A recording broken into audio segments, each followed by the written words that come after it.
Okay, how you doing, everybody? Welcome to the Otherppl podcast. I'm Brad Listi. This is the 700th episode of this show. 700 episodes, over a decade. The show's going to be 10 years old in September. Have I mentioned that this year? This is the 10th year of this podcast. It's hard to believe. It's hard to believe that there are 700 episodes out there, but here we are. And I have as my guest today Gina Frangello. She's an old pal of mine. I've known her for more than a decade now.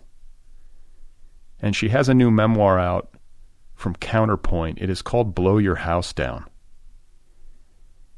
And it is an incredibly powerful book, a searing work of self-examination. It's about a marriage coming apart. It's about an affair. It's about motherhood. It's about daughterhood. It's about sisterhood. It's about illness. It's about truth. It's about lies. It's about survival. It's about a lot of different things. And the reason it's about a lot of different things is because Gina Frangello went through an incredible amount of shit in a very concentrated period of time. That's what this book covers. And I cannot imagine that I will read this year a book more powerful than Blow Your House Down. I sort of hope I don't. I mean, it's an amazing book. It's an amazing piece of writing. It could not have been an easy book to write. But, if there were any punches pulled in this book, I missed it. I didn't, search me. I have no idea where they would be. So my conversation with Gina Frangello is coming up momentarily. Again, her memoir is called Blow Your House Down. A quick reminder that this program now has its own YouTube channel. The Otherppl podcast is available on YouTube, the entire catalog, right there on YouTube for your convenience. It's all free. Please subscribe. If you go to YouTube and you search for the show, search for it by its particular spelling, Otherppl. Also, this program, all 700 episodes, are available for free. The entire catalog of this show is made available to you, the listener, for free. It's a listener-supported show. If you enjoy the program, if you listen regularly, if you get something from it, support the show. Tip your server. You can do so for as little as $1 per month. Just go to patreon.com/otherpplpod, patreon.com/otherpplpod. There are different tiers. There's different award systems. You can get a tote bag, a sticker, a coffee mug, a t-shirt, a book club subscription. I'll wish you a happy birthday. I'll write you a postcard, all that kind of stuff over at patreon.com/otherpplpod. Today's episode is brought to you by Avid Reader Press, publisher of the novel Infinite Country by Patricia Engel. I just finished this book a couple of days ago, and it's a wonderful novel. It is a heartrending novel about a mixed status family split between Colombia and the United States. It is a beautiful and devastating depiction of what it's like to live undocumented in the United States of America. And I can't recommend it highly enough. Reese Witherspoon picked it for her book club. It is an instant New York Times bestseller, and you should read it. You really should. It's a quick read too. You'll probably do it in one sitting, maybe two. Infinite Country by Patricia Engel, available now in bookstores and online from Avid Reader Press. So, I re-aired my interview with Giancarlo Di Trapano over the weekend. For those of you who are not aware yet, Giancarlo Di Trapano, the founder and publisher of Tyrant Books and a past guest on this program, died unexpectedly last week.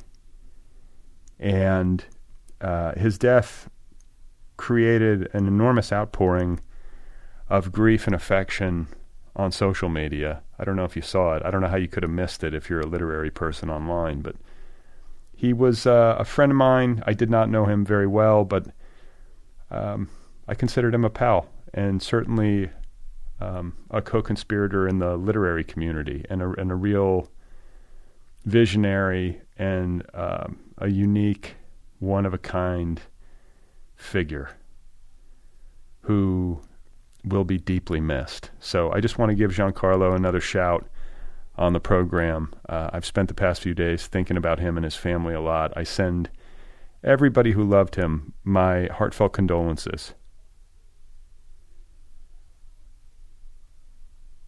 Gina Frangello is the guest. Her new memoir, Blow Your House Down, is out there now from Counterpoint Press. You got to read this book. Just trust me. So here we go. Let's do it. Are you ready? This is my conversation with Gina Frangello, and her memoir, once again, is called Blow Your House Down. You know that some of the parts of Blow Your House Down were actually originally self-contained essays, but the later parts were something that I was originally writing privately to myself under the name of By the Time You Read This, I'll Be Dead. And you know, I'm not dead, so obviously that seems quite melodramatic now in retrospect, but you know, there was a point when I was first diagnosed with breast cancer where I had been told, it turns out erroneously, but there were all these layers of people you have to go through when you're about to get treatment for cancer. And for a while, I'd been told that I had this P53 marker, and it was this kind of dangerous thing where it was really adversely linked to survival rates, even if you were in early stages. And I kept reading about it, even though they said don't go on the internet. And so I had this kind of, I didn't think I was going to die imminently or anything. I only had stage 1. But I, after reading a lot of that research, I was like, I think I've, maybe a few years left, and then I'll get sick again, and that'll be that.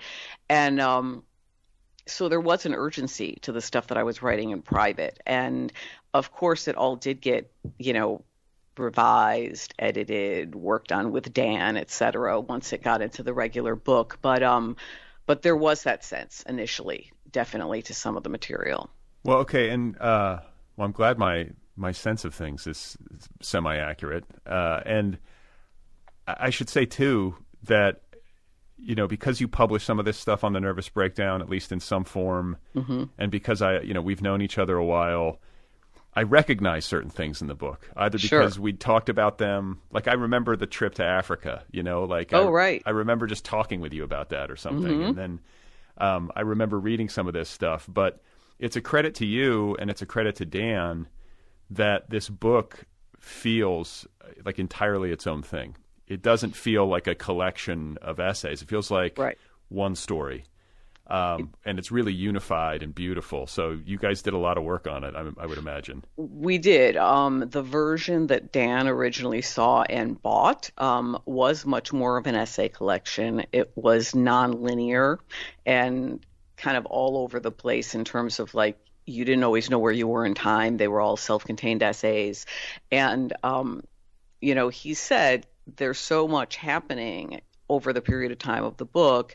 We don't need to make it harder for people by making it nonlinear. And in the sense that I started to make it linear, so I rearranged things, and then I immediately saw the minute things were rearranged that there were all these repetitions, that some of the essays, like for example about my father and my mother and caregiving them, were treading the same ground. And so I started just throwing things out, and then I was replacing them with new things. And so it turned into much more of one story arc, so to speak, than the original version had been. Dan was amazing because I went to Ragdale and in 2 weeks kind of just rewrote the whole thing in a fever. And then I was just like, if Dan sees this and is like, oh God, no, I don't know what I'll do. And instead he was like, yes, okay, we're going in the right direction now. Oh, good. Yeah. Okay. So for people listening who haven't had a chance to read, let's try to give like the big pieces, like the big architectural pieces of this book. This is a memoir about an extramarital affair. It's about falling in love. It's about caregiving to parents who are in advanced age and in poor health. It is about enduring breast cancer, finding out that you yourself are sick. It is about being a mother amid all of this. It's about losing your best friend to cancer. Mm-hmm. Like, honestly, Gina, like, first of all, it's like, what a whole hell of a lot you've been through. What a motherfucker life can be. Like, just life just does a number on all of us, but it does a bigger number on some people than it does on others for reasons that I will never understand. Secondly, as I was reading this, I felt kind of like a negligent friend. Like, I was like, God, I should have been in better communication with her. And then I thought about my own shit, like, my son's diagnosis. And, we were kind of going through the ringer together in different ways at the same time. So these things overlapped. But I'm sorry I wasn't in better communication with you as you were going through all this. Well, I feel the same way. I'm sorry I wasn't in better communication with you. I mean, it was just one of those periods. And I think that the same was true for you, where just kind of like life stops for nothing. One thing happens and you're like, oh, this is a thing that demands all my attention. And then another thing happens, and then another thing happens, and another thing happens. And it's like, it just, I read a book called Full Catastrophe Living back when I was studying to be a therapist way back in another life in the early 90s. I've read That's what it felt like. It was just sort of like one thing after another just kind of coming my way, and the realization that sort of, it doesn't stop. You don't get to build a bubble around one particular catalyst event. You have to juggle them all at the same time. Yeah, I'll say. And I guess too, like, I have questions about the actual writing of this. We touched upon it a minute ago with regard to the sense of abandon that you felt because of your illness and because of this uncertainty around how much time you have left. Like, if anything's going to catalyze somebody to write a book and to just go for it, I would imagine like the specter of one's own demise would do the trick. At the same time, you are going over in such elegant detail and with such searing honesty, such painful personal stuff. And I know this. I just, I wrote a book not too long ago that deals with my shit, and it was like passing a kidney stone or something. Like pick your metaphor, or whatever. But I guess, like, can you talk about the actual composition of this book? Like, was it as excruciating to write as I imagine, or did the illness like make it somehow freeing? Do you know what I'm saying? Because it also can read sort of like you just like were letting it go, and it was liberating. So I mean, it's interesting because we carry our former experiences with us everywhere. And so you mentioned, my friend Kathy, who had died of cancer in 2011. And she was diagnosed. I mean, it was a completely different situation. And I've been very fortunate. I'm 5 years cancer free now. But she was diagnosed basically in August and was dead by December.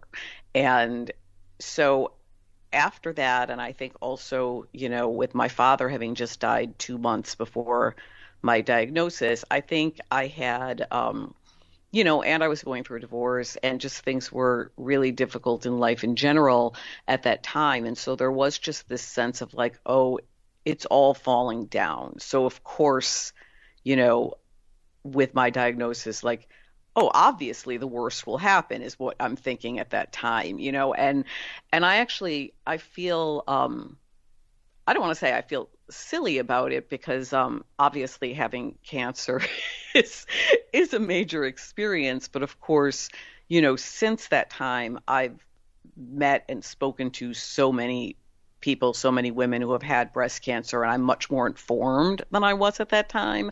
But at that time, my mind was immediately going to like, oh, look what happened to Kathy, and oh, there's this scary marker, which later after the pathology report after my surgery, there wasn't even.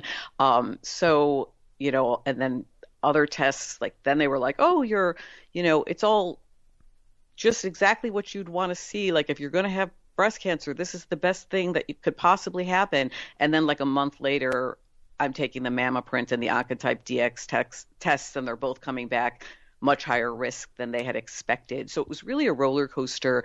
But so essentially that part of the book, the parts that pertain to my current life, meaning sort of anything that was happening, from late 2015 onward, there was, I think, just this sense of kind of urgency of like documentation that I was doing on my own in private. And then the trick really, so when you're talking about kind of like craft is how do you integrate those things into parts of the story that I had originally written about, not only when I wasn't in this sort of like full catastrophe living mode, but when I had been in fact living a double life. And so some of the pieces that had been on the nervous breakdown or other places had really had me as almost like a peripheral narrator in my own life, because I wasn't really copping to so many things that were going on in my life at the time. I was sort of in the shadows of the story. And so, I'd talk about my parents and crazy things that were happening with them, like the one chapter where my father has the nosebleed, and and the paramedics come for him, and he's talking about how I bought him the sweatpants in the wrong size, and he's in his hoarder bedroom downstairs from me in my house. So I had to crack all of those open and essentially say, how did this pertain to my life at the time, and really go back and figure out, where am I in this piece? And so anything that didn't really filter through, well, where am I and what's happening through, to me, sort of got tossed away. I wanted everything to be filtered through the lens of my experience and not to be hiding behind anyone else's sort of eccentricities or stories like my parents.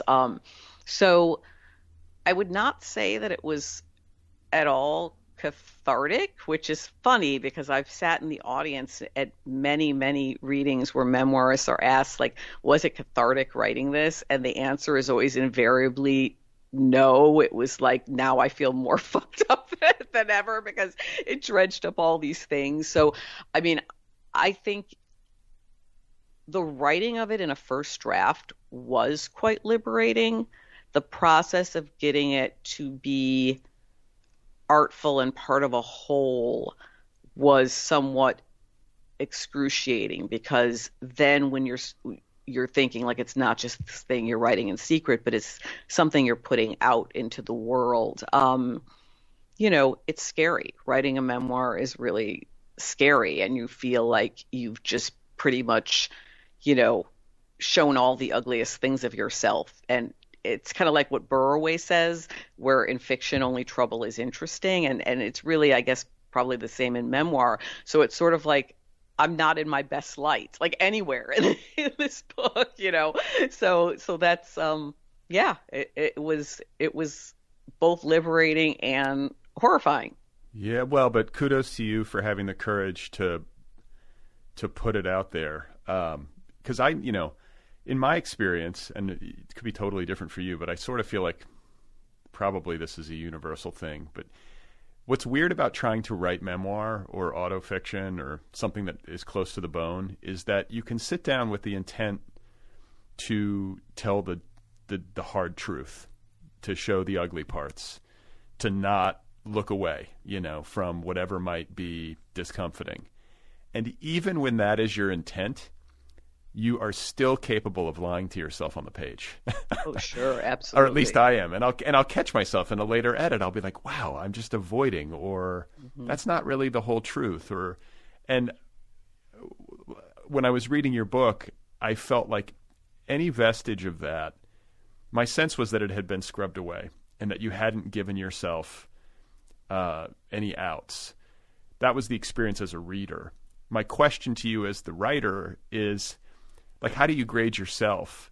Because we can get self-protective, especially when we're talking about Sure. stuff that's so painful and personal and where you haven't necessarily been your best self or whatever. Like, do you feel like you were properly hard on yourself, or that you got the truth that you wanted to get? So, it's a great question, and it's so complex. It's so complex because, you know, I think that, I was suffering from a lot of guilt about various things in the writing of the book, but I also feel like you have to strike a balance. Like, you can't sit there and basically self-flagellate in a memoir relentlessly, any more than you can just sit there and kind of like, pompously congratulate yourself or portray yourself as, just some inspirational heroine. Like, that you have to try to strike some place of rationality where you can look at yourself on the page and feel like, I'm not trying to convince anyone of how shitty I was, and I'm not trying to convince anyone of how good I was. Like, I'm just trying to write my perceptions. And so I don't know whether anyone could ever strike the right balance, because the story shifts depending, first of all, on when you're writing it, and it also shifts depending on like whose lens you're in. So of course this is all my lens, but I do feel like it was important to me. It's important to me as a writer to be willing to be definitely like harder on yourself than on anyone else on the page. I feel like that's kind of a cardinal rule of memoir writing. And yet I also feel, as someone with a background in fiction writing and who understands that a book is not a diary, it is a curated thing. So you're never going to be able to represent everything. And it's always going to be kind of like the iceberg where 20% is visible and like 80% is underwater.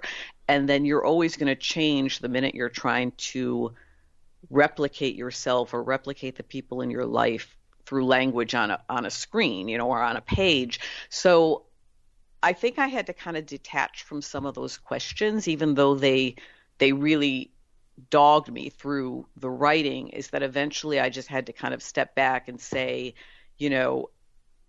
this is both me and not me. I can't get everything about me in here. I can't and don't want to get everything about everyone else I'm writing about in here. This is this one thing. And if people do not find me sympathetic, that's completely okay.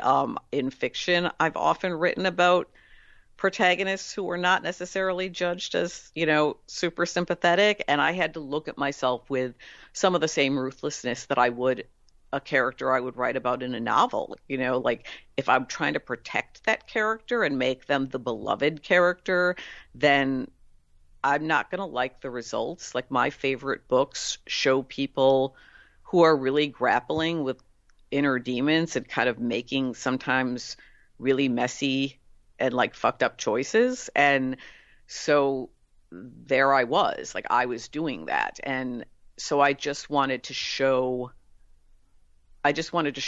sort of how I was feeling and what I was doing, with less concern for how the reader was going to perceive me, as though I wasn't me, if that makes sense.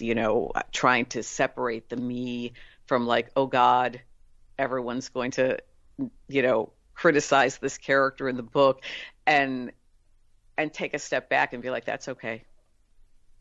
Yeah, I mean, you have to get to some level of detachment, I think, both in order to write it and in order to send it out into the world.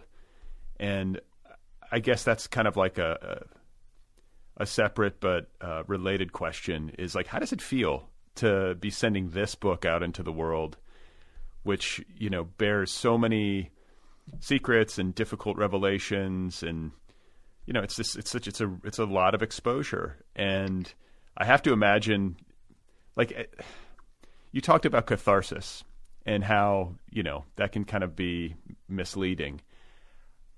I get that.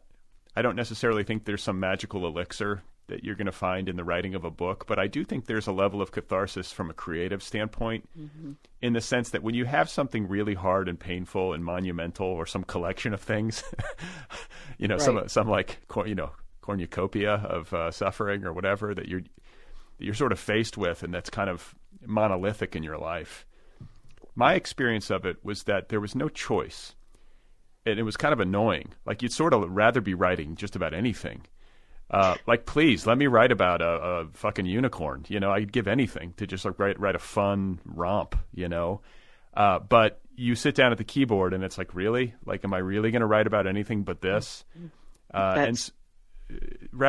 I mean, well, I was just going to say, it's really interesting to be doing an interview with another writer, because yes to everything you said. I did not want to write this book. In the beginning, I wanted to write fiction, which is what I have tended to do in long form books. I've written a lot of personal essays since, around 2000, 2001, but they were always short form. I had always felt like, well, maybe someday I'll write an essay collection, but it was always on the back burner. And I had like 3 novels in my head. I usually have several novels in my head at the same time. And I could not write fiction during this period. I couldn't. I think I was just pulled so thin in so many different directions of kind of various crises, some of my own making, some of fate, and I couldn't enter that imaginative space. So it was like writing through a firewall, to just try to get to the other side of it, where I could write the things that I imagined I was supposed to be writing, my next novel, etc., a story collection. And once I had written it, it was a process of kind of realizing that, like, once I had written it, I was actually going to publish it. Of various people reading it, my writing group reading it, having read it from it at a reading series, like people starting to encourage me, like, you should really pursue this. And so it's weird. It does feel weird for it to be going out into the world. And even just a few months ago, I would have said, like, I pretty much just want to throw up all the time. Like, I'm like, oh God. But I've started to get responses back from women who are reading the book. And so I feel like my reasons for publishing it do ultimately outweigh my trepidations, based on kind of the things that I'm hearing from other women who are reading it, which is why I published it. Because when I was going through a lot of these things, I felt like, okay, I can read a book on cancer, or I can read a book on divorce, or I can read, a book on grief, or I can read a book on infidelity. But it was like, and a lot of these were sort of more self-help, or I could read a memoir about, like, a woman who makes a lot of messes. But most of those were about much younger women. There's a lot of memoir out there about women who are, having like tumultuous 20s and so forth. But I was in my mid to late 40s when all of this stuff started going down. So I ended up feeling like when I was going through all of this, I didn't have a book that was really speaking to my experiences. I had various sort of disparate, I can dip into this experience, I can dip into that experience. And I wanted to write about just the way middle age, I think, you're in that sandwich generation. You've got parents and kids at the same time, caregiving, unfortunately, a lot of marriages tend to fall apart in middle age. It's almost kind of a cliche, the empty nester divorce. Mine was a few years, preceding that. But all of these different things kind of happening at once. And I really felt like there are a lot of women out there who don't feel like they can write about these things, even things that aren't their fault at all, like having cancer and having a bilateral mastectomy, like where it feels too personal or too vulnerable, or being afraid of being looked at differently. And I just wanted those readers to have something that could speak to their experiences. So I just, I just decided, let's go. Let's just do it. It's an enormously affecting book, even if, you don't have to be somebody who's been through divorce or who has been diagnosed with cancer. I mean, I am neither of those. And I was completely bowled over by this book. And, one of the things that occurs to me about it and about the experiences that you've been through, in particular with the dissolution of your marriage, is the way in which you like so painstakingly document the ways in which you were revealed to yourself. The question I have for you is, as a writer, or as like a writerly sort of person, I think we tend to, there are so many different ways in which we have a low opinion of ourselves. Like there's so many things writers aren't good at, but what we're typically good at is people and our insides. Like having like a good intuition, being a good read of a person, not pulling punches with ourselves, sort of like, like you have a good bullshit detector. Right. And yet there are so many occasions where in life, I think we get humbled. Absolutely. Maybe especially when we're feeling great about our bullshit detectors or something. If we start to get too cocky, that might be a sign. But I guess just like that experience, like both as a human being, like a wife and a mother and a woman, but also as a creative person, to become aware of the fact that like, wow, like I can really be blind to so much that's happening within me and right in front of me. Oh yeah. Like there's a deep lesson in there, I think it's like, wow, we're all wrong a lot. Oh God. Yeah. More than we wish we were, but it's just, I don't know. You paint it beautifully, the way that happens in your life, but I think in life generally. Thank you. I mean, I think, one of the things for me was not just sort of, okay, I'm going to dive deep into like a lot of things that I did that, you wouldn't necessarily recommend trying at home, but also what those things meant in the larger culture. And for me, that was a big window in for this book. So I started thinking about, I've done a lot of editing of nonfiction. I mean, I was basically editing mostly nonfiction in my 3 years at the Rumpus, and I'm creative nonfiction editor at the LA Review of Books now. And so I started thinking about like, well, what makes pieces work for me? Why have my favorite memoirs been my favorite memoirs? Why are my favorite essays my favorite essays? And I really started to realize that kind of no matter how dramatic a person's individual life may be, because a lot of people go through periods of intense drama, if the lens is only, here's what happened to me and it's dramatic and therefore it's relevant for you to read about, I don't tend to be as compelled by that as if connections are being made to the larger culture and to kind of our larger internalized narrative.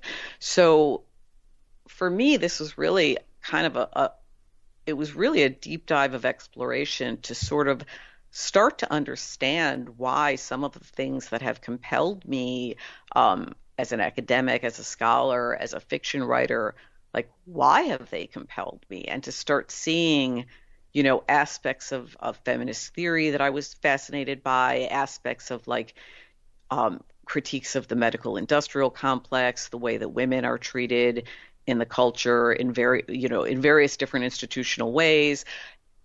All of those things are in a way ultimately more interesting to me than this happened to me. But I had to do this happened to me so that I could show, those things through the life of one woman, if that makes sense. And, I was the only person whose life I could know that intimately. So I I went as deep as I could into my own life, as much as I felt, was appropriate to do. And then I tried to, really let myself go with making those connections and associations in my mind. And it was sort of like falling backwards through everything that has ever been a central obsession for me, and realizing, that I can kind of trace those things back. And now I see how they connect in my life, if that makes sense. Yeah, no, I mean, I think you have to like look to external or like third party sources to make sense of yourself. I found myself doing that certainly in my own work, like of a similar sort of genre, where the answers aren't going to be self-generated. Right. I mean, right. maybe I'm stating the obvious, but it's like, man, you really do. I need help. Where are the experts? Like, call in the experts. Let me figure this out with some, piece this together with some help from people who are smarter than I am and maybe who have distance or whatever. And books can be great solace in that way. I imagine, I mean, this has always been the case for you and I, but I imagine especially so as you were going through all this.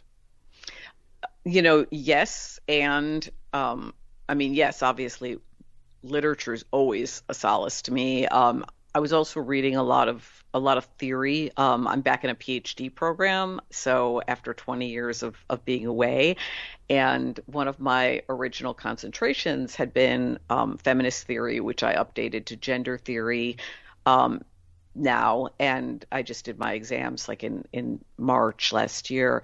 But also I had been a therapist, for women who had been abused as children or in their marriages. And I had started in that field at around the age of 22 or 23.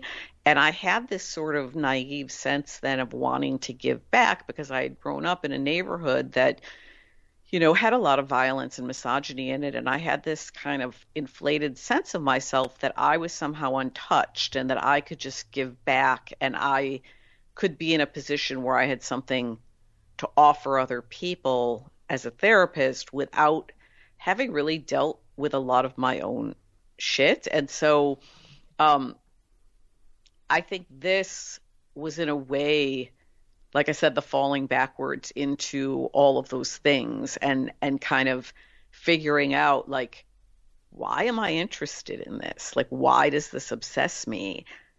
And realizing that there was just so much unresolved stuff from my youth, really, that I hadn't really delved into much in either my fiction or my nonfiction. I mean, I had occasionally, but not in the depth that I do here.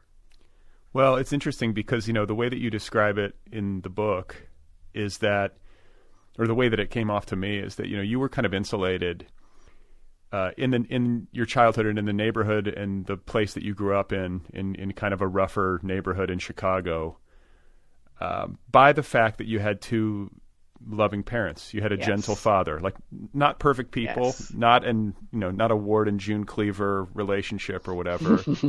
But they both gave a shit and they were both there. Oh yeah. I mean, my parents, were eccentric as hell, and their eccentricities are, particularly my father's, are all over the book. My father struggled with mental health issues his entire life. But yes, I mean, I think this dive into this material, in a way, even though I don't come out, smelling at all like a rose, I think why I was even able to, I don't want to say survive intact, because I think, we have no choice but to survive the things that are thrown at us. So, so I resist the idea that, somehow getting through something is like heroic or brave. Like, I mean, people have to get through, genocides and so forth, and wars, and, starvation. And I mean, you have to live the life that you're in. But I do think that I have a core sense of myself that was given to me by my parents, even when I'm messing up. Like, there's a moment in the book where, somebody close to me commits suicide, and I feel kind of on the verge of despair. At that time, I've just recently gotten the breast cancer diagnosis. The divorce is not going well. My relationship with my now husband is not going ideally at that time. And I feel like a failure as a mother and all of these things. And I'm kind of on the edge of despair. And I have to find it in myself to believe that I am worthy of not just going under that wave, of just being like, okay, I'm now a piece of shit and that's just it. I'm not worth anything. And I think, my parents' love is what allowed me to find somehow the belief that you not only can, but you're in a sense doing a service by coming back from a dark time, including your own darker actions. And that, if you stay stuck there, you're not only harming yourself, you're kind of harming everyone around you. And my parents really loved me very deeply, unconditionally. And, they were always in my corner. They were always kind of my biggest fans. And I don't think that I realized when I was younger how obscenely lucky that made me, becoming an adult and then also becoming a parent, and sort of knowing more about the world has made me realize how kind of uniquely blessed I was with my parents and with our sort of little trio, as an only child. And,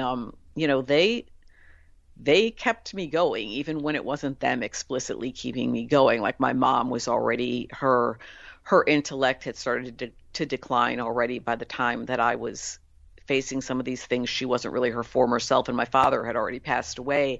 But just this sense of who they had believed me to be made me feel like there is something in me that is worthy. And even though I'm feeling like I just want to be swallowed under, I have to find that thing and I have to keep going.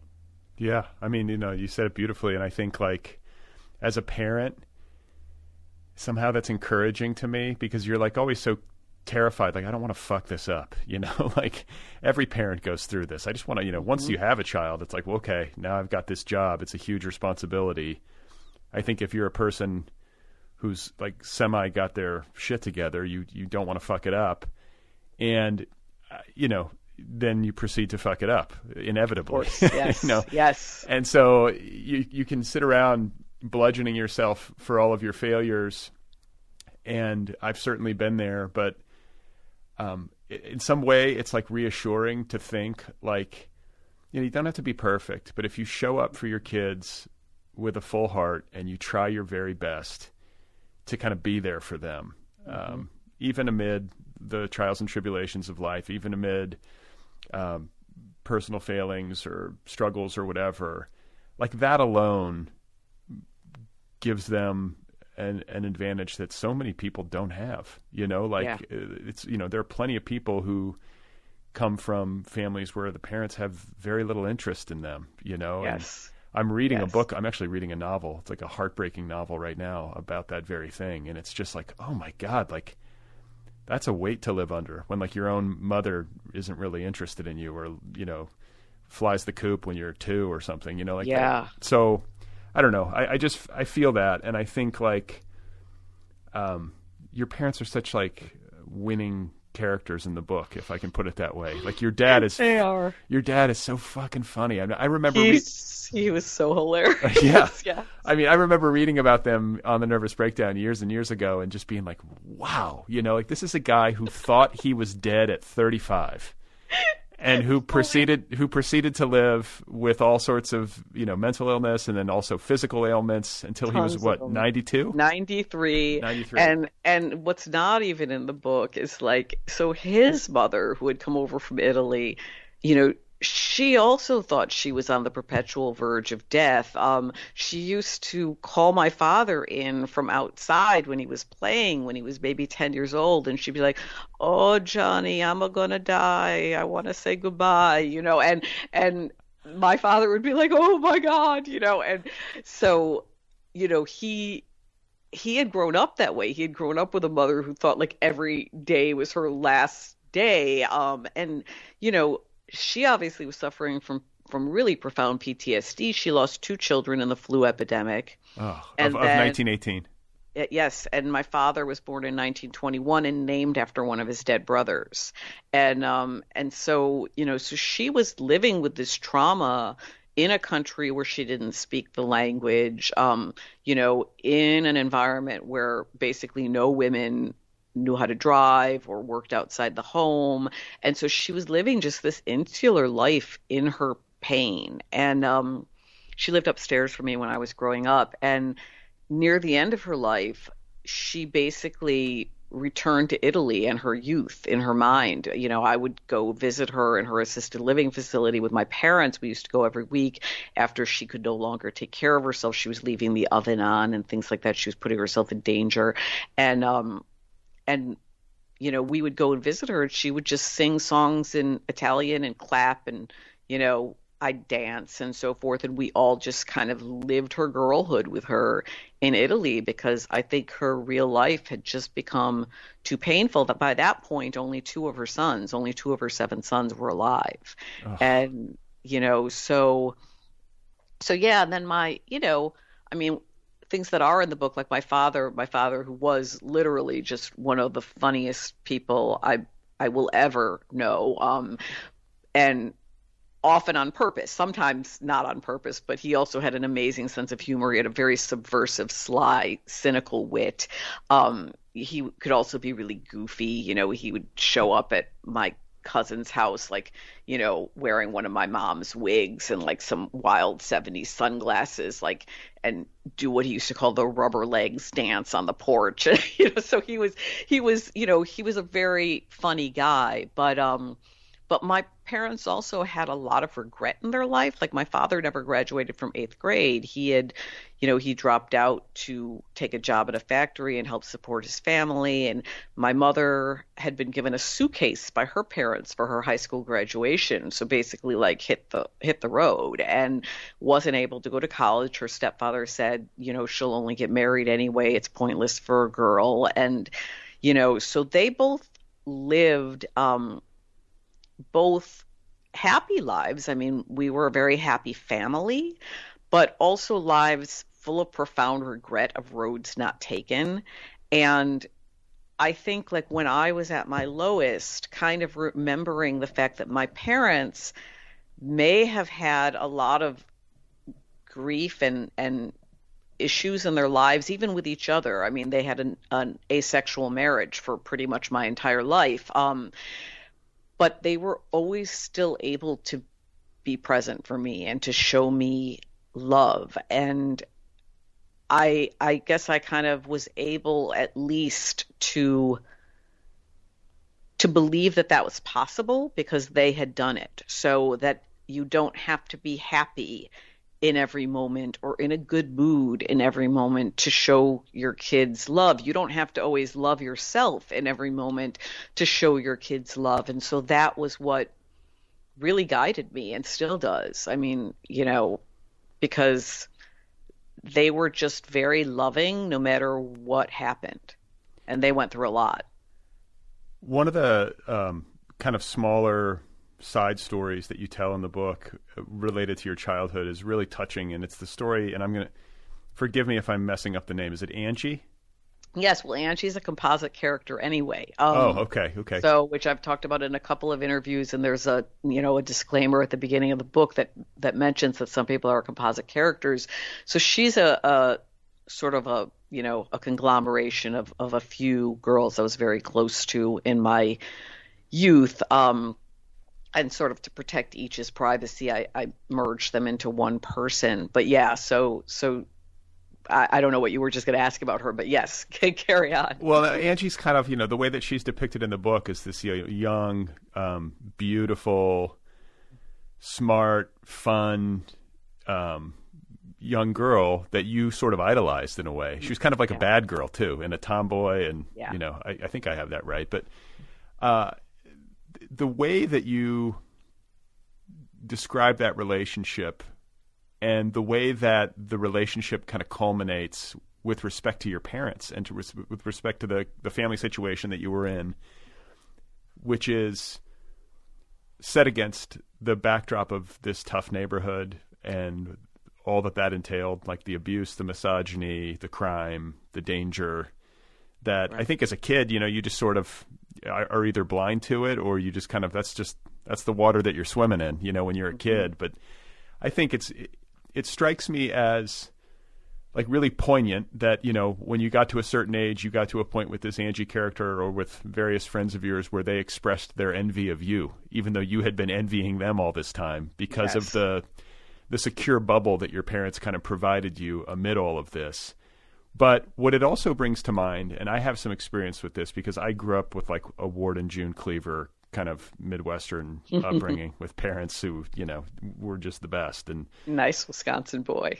Yeah, a nice Wisconsin boy, but like my parents are from Louisiana. It's some mixture of like the Cajun South and the Wisconsin and Indiana. And so I feel very fortunate in that way, but I was also witness to, in retrospect, like quite a lot, which I guess maybe all of us are. I don't know. Sometimes I think maybe I saw a little bit more than even my sisters, for whatever reasons, like unexpected deaths, abuse, just like weird stuff. And the point that I want to get to is the way that other people's trauma, it can get us too. And I think I can feel some guilt around that because it's like, well, hey, it didn't happen to me. This is not my story, or this is, it was way worse for them. What do I have to complain about? But especially I think if you're like a sensitive person and you're kind of an empath, and, I saw a buddy of mine like lose his dad and his brother within 5 years in tragic circumstances. Yeah. Like when you're like 12 years old, that hits you. Like that's still with me, like it never leaves you. Absolutely. I mean, I think so. It was interesting. I was an avid reader from a very, very young age. I used to go to the public library with my mother at least once a week. So I was always tearing through books. And I think between that and a bit of television, I wasn't actually a big TV watcher as a kid, but my parents watched certain shows. Like I had a glimpse that there was another kind of life other than the one that I was living. And my father really disagreed with that and would say, oh, honey, like, what are you kidding? Like, it's the same everywhere. What do you think you're going to get? And the interesting thing is that we both turned out, I think, to be right. So kind of going back to Angie. So yeah, I mean, I had a lot of survivor guilt for a very long time for getting out of my neighborhood when various other girls I had been close to did not get out, or even lost their lives, or went through extremely difficult, really messed up stuff before they got out. And I felt like, well, why did it get to be as easy for me as just scoring well on some tests and getting into a different high school and getting on a path to college and, having left them behind, particularly one of them where I felt in a sense that it had been my obligation to stay in order to be with her and protect her. And, having to kind of let go of that, I also had to revisit how intensely envious of some of these girls I had been when I was young, because they actually did seem to fit into the environment. They seemed to have more status or more comfort in the environment, or to be more desired or more popular. And yet at the end, I was able to see, I mean, a few of them told me explicitly, as is shown in the book, that all that time that I had been sort of like, what's wrong with me? Why don't I fit in here? Or why, why do I feel like an alien? Which I often attributed to the fact that my mother wasn't Italian and my parents were older. My mother hadn't grown up there, but was much deeper than that, and to realize that all that time that I had been kind of beating myself up for like, why can't I be happy in this place that my father thinks is awesome and that these other friends of mine seem to be shining in, then to realize that after I left, many of them had always idolized my parents, had wished that my father was their father, had wished that they could get out and go to the high schools or the colleges that I went to, and that it was going in both directions. And so that was really informative to me. And, those girls, and I think a lot of the girls that I worked with when I was a therapist who had come from, backgrounds, honestly, that made my old neighborhood look like Ward and June Cleaver compared to what some of my old clients had lived through, just all of that. I felt like I was always supposed to be totally together because I was the one who had gotten out. I was the one who had, I'd gotten grants and scholarships and, the encouragement of teachers, and my mother always being like the wind at my back, being like, you can do anything. And having to kind of go back and excavate, what that had been like at the time when I was living there. And I knew that this wasn't the place for me, but I was also idolizing this idea of getting out, as though once I entered a different sphere, like presto, misogyny would disappear. Presto, like pain, internal pain would disappear. Like, I'd be like the sky would part and I would be completely at peace. And none of those things, of course, happened. I mean, the world is complex no matter what corner of it you occupy. Now, obviously, it can be better or worse, but realizing especially, I think, that getting out didn't mean some kind of utopia where either my baggage or the cultural baggage of sexism, classism, all of these things would suddenly evaporate. Yeah, I mean, because as I was reading the book, you're describing your life. Like you lived in your first marriage, like a very bougie life. I mean, especially compared to the way that you were raised in the neighborhood that you grew up in. So not only did you get out in the sense that you had educational opportunities and travel opportunities as a young person, but then you wound up marrying someone who did really well, and you kind of lived in what is it? I guess an upper middle class existence. I don't even know how to categorize these things. Definitely. I mean, I still lead a very bougie life compared to my childhood. I mean, it isn't exactly the same as it was in my first marriage, but it's I still kind of wake up every day and look around me and I'm like, I can't believe I'm here. Like I can't believe that just even being able to give my kids like so many opportunities that I didn't have, like being in a house that I love, like, having had the educational opportunities that I've had, like having been able to go the places that I've gone, like, those sorts of things were just unheard of in my old neighborhood. And it's really interesting how much we still view the world through that lens of what we thought existed as kids. Like I still look at my living room and I'm like, it's just a Chicago 2-flat, but I'll be like, oh my God, I can't believe I live in this house, because the house I grew up in was so small. My bedroom was a closet, and just, things were so hard for so many people there, just on a very basic level. So many people were single mothers who were struggling. So many people, just things weren't clean. Things weren't, things were in disrepair. Like you'd go to sleep over at a friend's house and it's like you'd turn off the lights and, roaches would crawl over your sleeping bag and so forth. And just realizing how lucky I have been, just to have my parents, and then second of all, to kind of, have this life where so many things have been possible, and where it's been possible to adopt my daughters, to be in California right now, all of these things were just not opportunities that, I saw my parents having very often, or that I saw people around me having very often. So I still feel kind of like the luckiest person in the world. No, I don't think you can have that perspective if you don't have exposure to, different socioeconomic strata in a really personal way. I feel in a weird way grateful for having borne witness to, like, for example, my dad's parents. My grandmother had an 8th grade education. They were first generation. My grandfather was a butcher. They essentially lived in a shotgun house.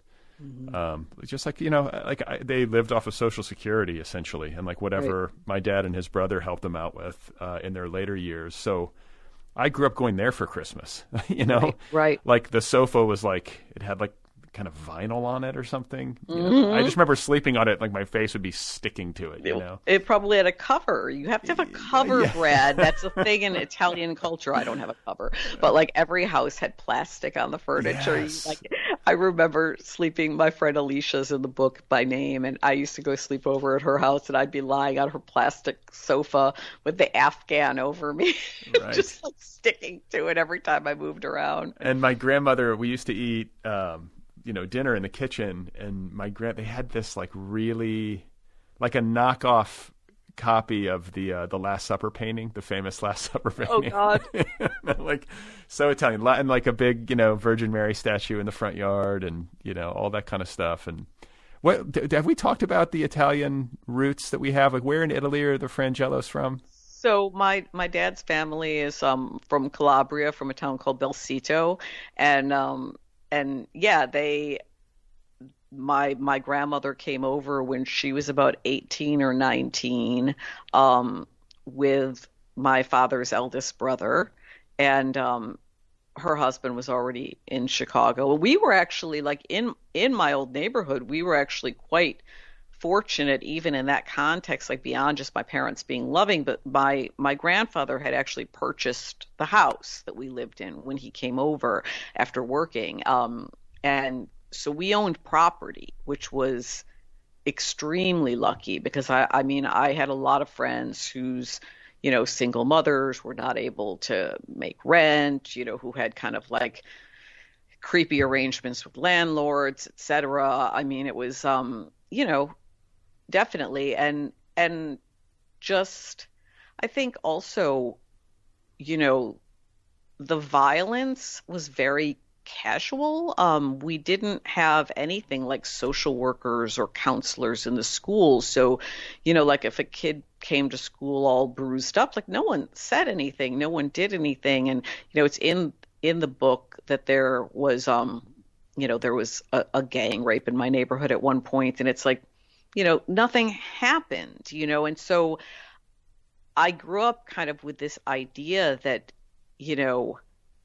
just somehow if I got out, none of those things would ever happen to anyone without like everyone, quote unquote, caring, and without justice being served. And of course, that was just the stupidest thought ever, because we sit there, we see Christine Ford or something who is like, went to prep school and, came from money and all of this. And, she'll sit there and talk about having been basically raped and nobody cares and nothing happens. She just gets death threats. So kind of realizing that, yes, there were things I saw in my neighborhood that I might not have seen elsewhere, but also that, yes, things are often the same, no matter where you go. It was, that was the big mind-blowing experience of my adulthood.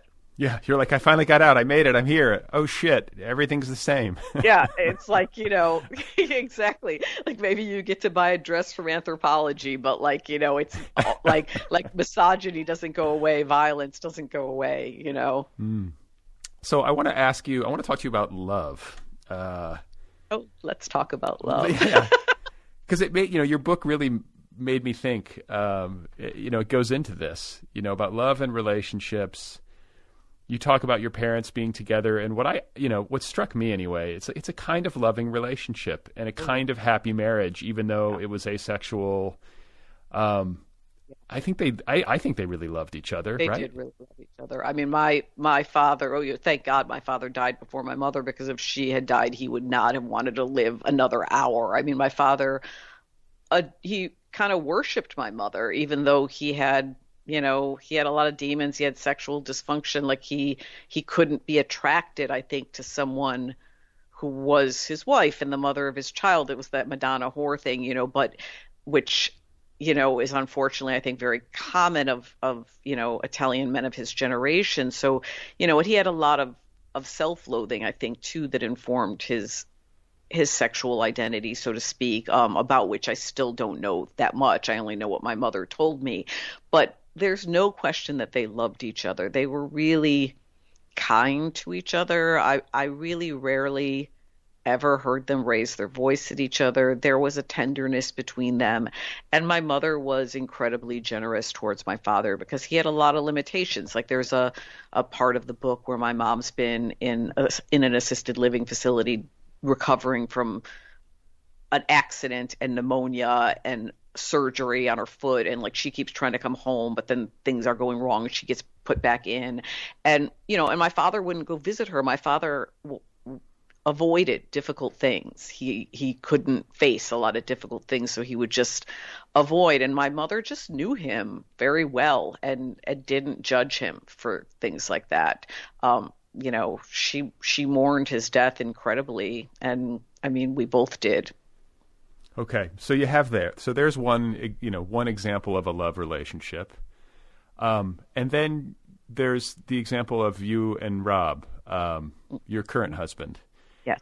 Which is like, on the page, it's like, wow, this is just like the love of a life, and like it's electric, and I don't know, the way you describe it, it's just like it's the stuff of movies, and I guess, like, I'm imagining readers couldn't help but weigh their own relationships against the various relationships that you're, like, married relationships that you're depicting in the book. There's the relationship you had with your first husband, which was loving for a time, but then faded. Things came apart. There's your parents, and then there's you and Rob. Am I missing anything? Like, there's so much in this book. I could easily be missing one, but those are the big three. Right. Yeah, I mean, well, to me, actually, probably the hardest part, I mean, there were a lot of hard parts to write in the book, but one of the hardest parts was trying to really realistically depict some of the troubles that Rob and I went through after we came out as a couple. I mean, we had both been in long marriages, and our affair had been, really, yes, wildly intense, the stuff of and beyond movies that I didn't know it could exist in real life. Like all those things were true. And yet it was also true. A lot of our friends had told us, like, an affair is a kind of bubble, and life is different when you have to, deal with things on the ground. And we did go through a period of nearly 2 years of really having to struggle through that. He went through a really profound depression, due to sort of like the guilt of leaving his marriage. He has bipolar, so, depression was not the first depression of his life. But, and that certainly, that was complicated, and my getting cancer was complicated. And the fact that, my kids knew that I had had an affair. And so, certainly they were not, just jumping up and down to be like, hey, Dad, I mean, it was, so all of these real life complications that really just hit us in the face once we were both free, like once everyone knew we were a couple. And it taking, about 20 months to actually kind of find our footing and start to actually understand how to go forward. Because in a way, at first, it seemed like, oh, maybe this kind of intense passion is not meant to burn forever, and it just, it burns out like a star, and like now, will it come back? Will joy come back? Will that level of passion and excitement and compatibility come back? And I think at any point in those 20 months, either one of us could have easily concluded, like, no, I guess this is, it was somehow the illicit passion of an affair. But we stuck it through. Like, we had a bond somehow that even when things seemed to just be unraveling and falling apart, neither one of us left. And then it did come back and got better. So you mentioned your kids and the marriage that you left, and like one of the things that hit me most powerfully when I was reading is like how intense it is to live with a secret, to be living a double life. And right. I hope I don't spoil too much by describing the way in which you got discovered. It was your daughters who found you out first. Yes. I mean, well, so that was, I mean, in the singular worst mistake I make in the entire book and in my entire life, my daughters did read some texts between me and my then lover, and I told them that it was over, and then we never spoke of it again for 3 years. And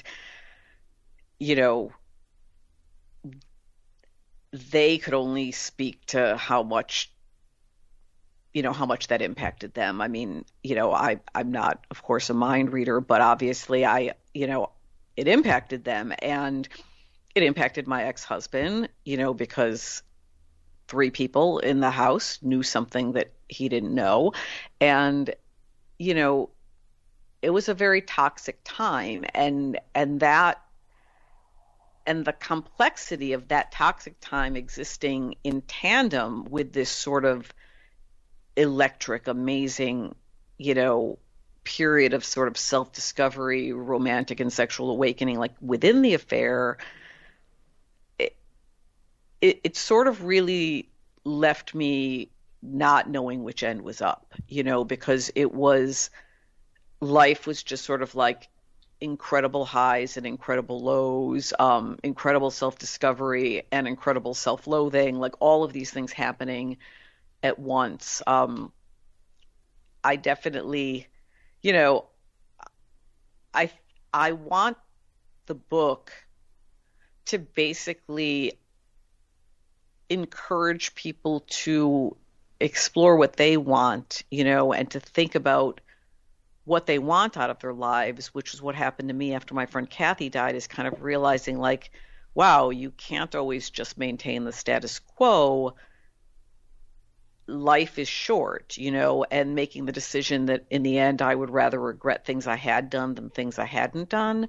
But I also feel like, the fallout was enormous. And so it's like, I think it really shows. I mean, I believe that the book really illustrates, and that my life really illustrated, that it's like, no, staying in an unhappy marriage isn't a perfect solution. And wow, having a clandestine affair and leading a double life is a super fucked up solution. And, what is the solution? No matter what you do, there will be repercussions.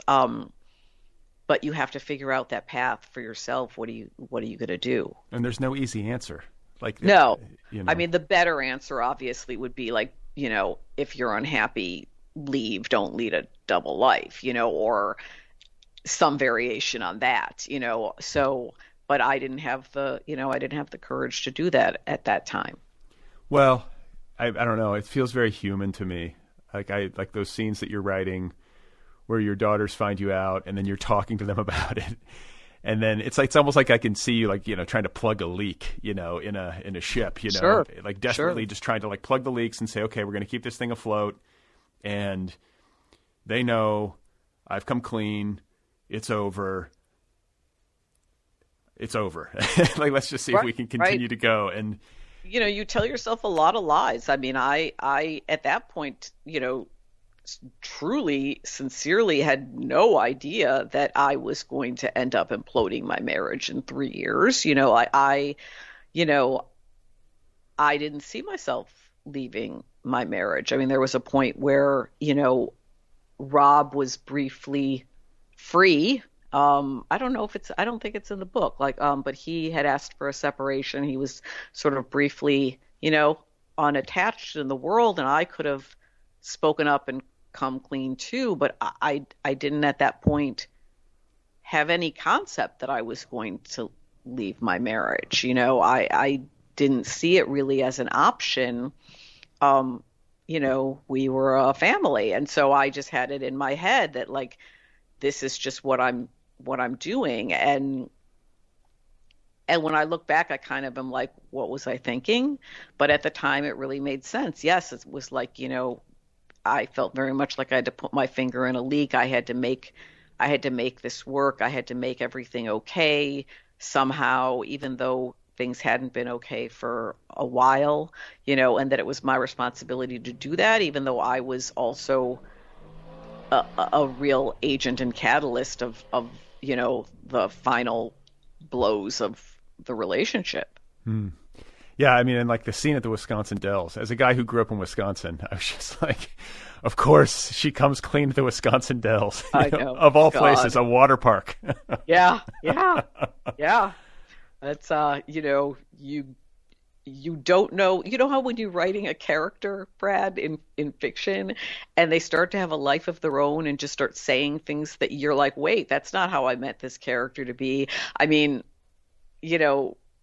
that was me at the Wisconsin Dells. I did not pack up and get in that car, like being like, I think I'm going to confess to my affair. Like I just, sometimes your words take on a life of their own. You've hit a wall, and it was a crazy time. Yeah. I can't imagine anybody in your family, like your immediate family, has read the book except for you. Like, your kids, your ex-husband. Is that the case? Like, this is such a deeply personal book and it involves them. Like, how do you navigate that? Because I think it's a common question for people writing memoir, but I think especially like a memoir that deals with this much familial difficulty, and it's just so personal. So can you talk about the decisions you made creatively, to kind of go there and to put this out into the world with respect to them? My biggest thing was that I wanted to be really clear, that I was writing my perceptions. So I tried to write as little about my kids as possible. If I hadn't included the fact that they busted me, there was no way that that I could write honestly about the things that came next, or about my feelings or about my level of anxiety in those ensuing years. But I tried not to include really anything about my kids' personal lives in the book, and just to always question whether I was being really clear that everything about everyone else was filtered through my perspective or how I felt, and that I'm not speaking for anybody else. And like, what I think there's like an idealist in me. I get this from my mom. I've talked about this before on the show, but my mom has this thing where like, she watches Hallmark movies before bed. I'm not quite that bad yet, but I'm like getting to the point where I can't watch anything upsetting. And I just don't like, I'm like, it'll be okay. Like there's like that part of me where like, it'll be fixed. People will come back around. And sometimes in life though, and I've had this experience personally, where for maybe reasons that aren't quite as dramatic, a relationship will implode or fade even, maybe nothing really dramatic at all happens. Sure. It just sort of withers. But, with respect to your ex with whom you share these children, and for whom you caused a lot of pain, as you go into in the book, like, I think it's like one of the hardest things in life is that like sometimes the things that we say and do, either on purpose or by accident, cause a rupture, and sometimes things can't be fixed. Do you know what I'm saying? Like, oh, I know what you're saying. And yes. You want it to be like, well, can we find a way? And like, it's like, no, like shit's fucked up and it's always going to be fucked up. Or maybe not, like maybe you have a different story to tell, but like, do you see what I'm getting at? Like, absolutely. It caused that ache in me where that like the my mother part of me was like, okay, but there's going to be a way to mediate this. And it's like, actually, sometimes the damage is done and you just got to kind of move forward and live with it. Yeah. I mean, I think I probably don't have any more to add to that other than to say, it's really hard and really true that sometimes you just can't fix a situation. That's it. And, I think acceptance is a theme of the book, especially, as we get towards the end, or it's like an after effect. We have to accept mortality. We have to accept that, we're going to have to say goodbye to the people that we love, and maybe not in the order that we wish it would happen either. Right. It's one thing to say goodbye to a 93-year-old parent, which is very difficult. But at 93, everyone always says, like, course, hey, yes. You got a full ride.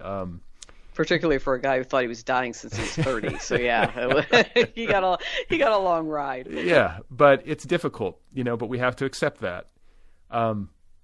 Love, even in a relationship like you described, yourself having with Rob, like that's not perfect.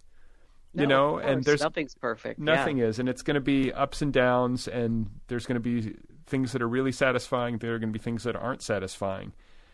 We have to be willing to accept those imperfections.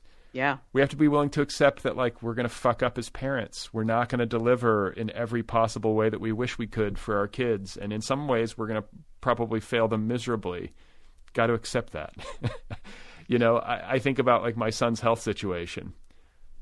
Nothing can be done now. Got to accept it, Right. I don't know. I guess maybe, again, I'm stating the obvious, but it's one of these things that your book really made me feel, which is like, man, life is a motherfucker. And you gotta, there's like the Cheryl Strayed line I love. It's like, acceptance is a small, quiet room. You get to a certain point with things and it's just you and you're by yourself, and, it's a great like visual. You're in this small, quiet room and you're like, what can I do? What can I say? This is as it is, and there's nothing I could do to change it. And so I've got to accept it, or I'm going to drive myself batshit crazy and just do the best I can from here on out. Learn what I can learn. I mean, right? Yeah, I mean, I think, so as you know from the book, like Rob is in recovery, and there's, there's a lot of discussion about that in the recovery community of basically, you have to live in the present. You have to, try to find it in you to forgive yourself and others for things in the past. Like, otherwise you just stay kind of stuck in a cycle of like,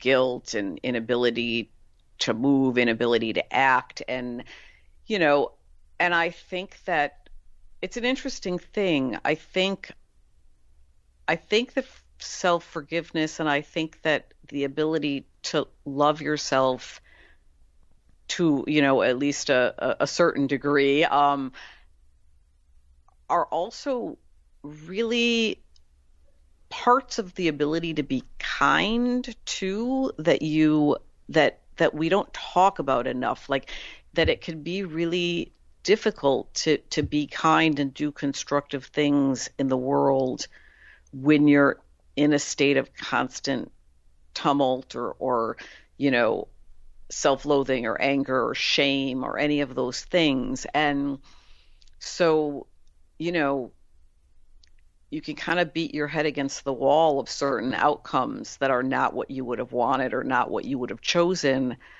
But at a certain point, you do have to do your best to let it go, or it will inhibit you from being able to be the person that you want to be, and to be there for other people, and kind of, you know, I guess, yeah, it's a small quiet room where you have to make your peace and then you have to leave the room and then get back out into life. Mm-hmm. It's a heck of a book. Thank you. People listening should know that I read this book, and after almost immediately after I finished, I sent Gina 2 photos. One was a selfie. One was a selfie of me, like in the present day, and then I used one of those apps where I turned myself into like an 85-year-old man. Do you know what I'm talking about? And I sent Gina, I was like, this is me when I started your book, and then I sent her the 85-year-old version of me, and I was like, this is me after finishing. That was definitely me before the book and me after the book too. And last thing I would ask to talk about is, you talk about reinvention of self, or at least you allude to it.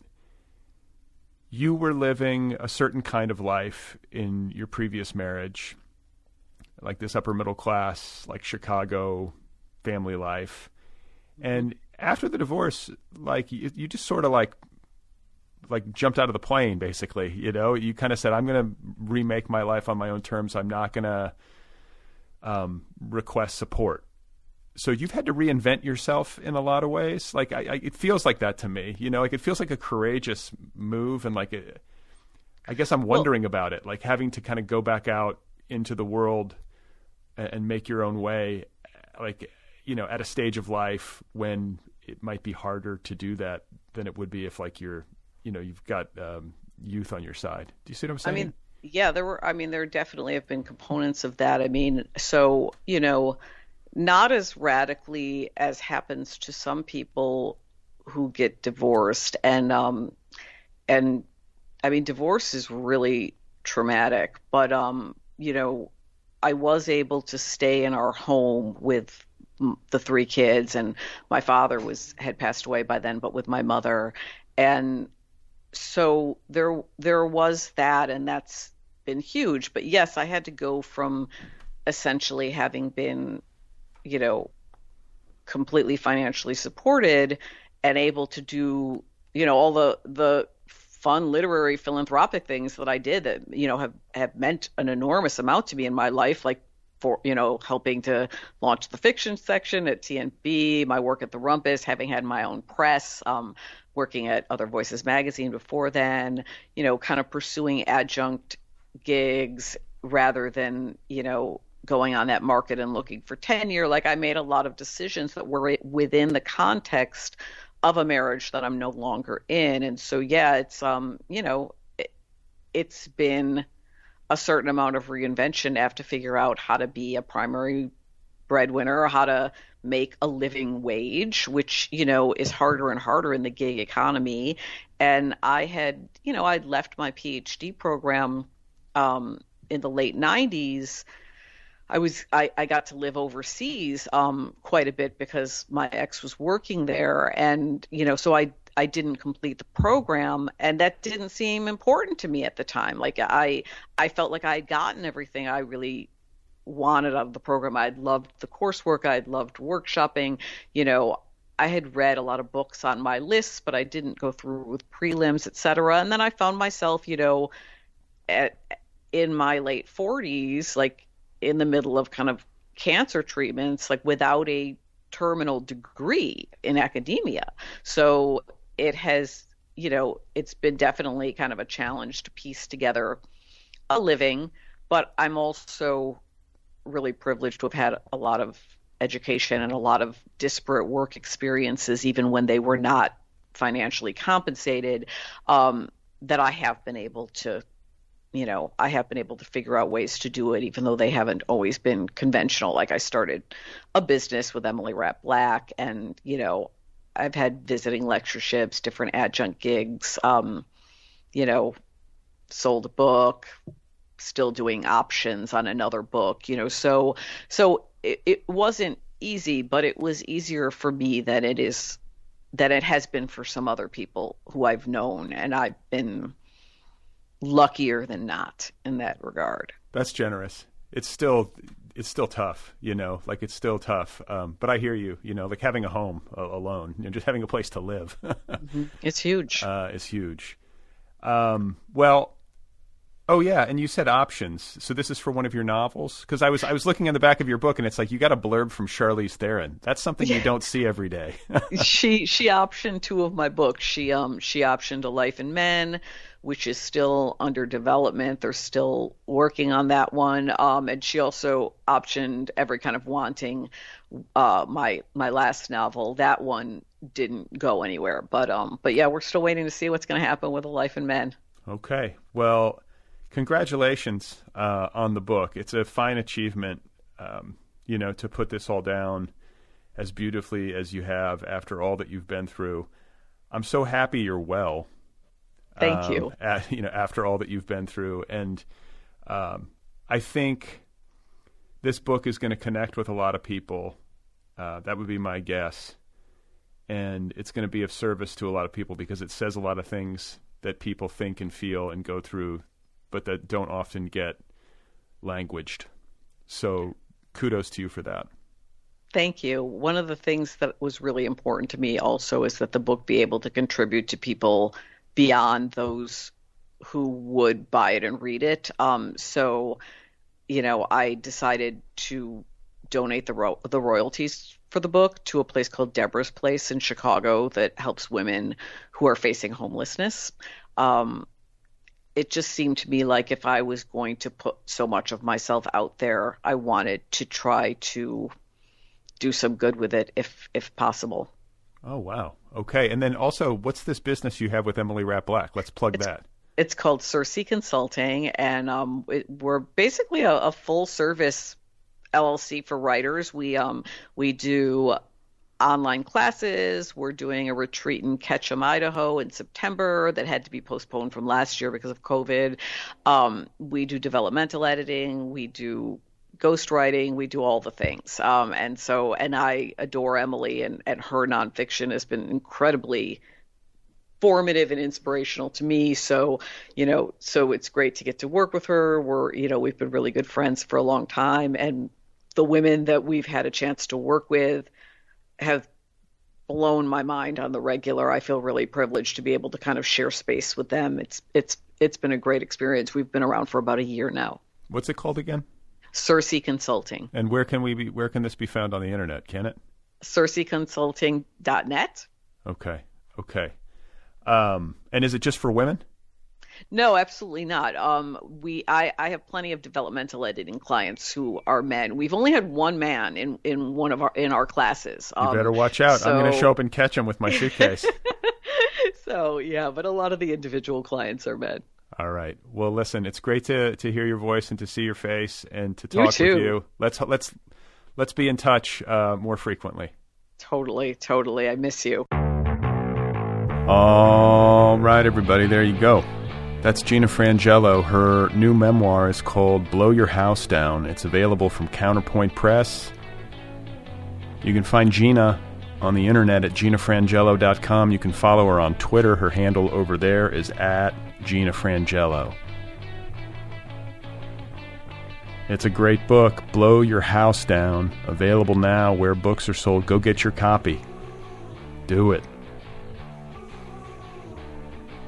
The Other People podcast is a weekly program offered freely. New episodes drop every Wednesday. Occasionally there is a Sunday episode, but always Wednesdays.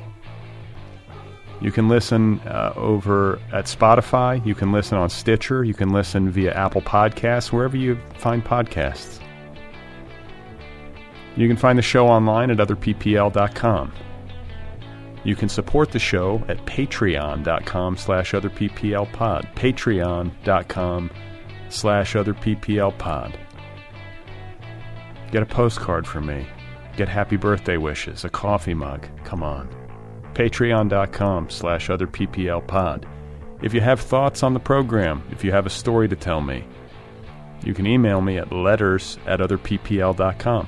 Letters@otherppl.com. This podcast has its own official app, the Otherppl with Brad Listi app. It's free. Everything's free. Go get the app. It's available where apps are available. It's a great way to listen. Next week on the program, Shannon McLeod is my guest. She has a new novella out. It is called Whimsy. I had a great time talking with her. Shannon McLeod coming up next week.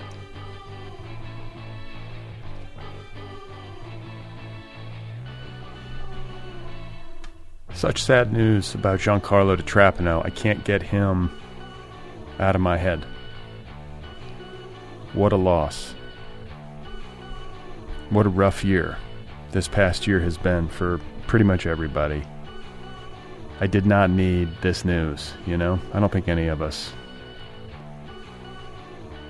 How could you? Yeah, you know what I mean.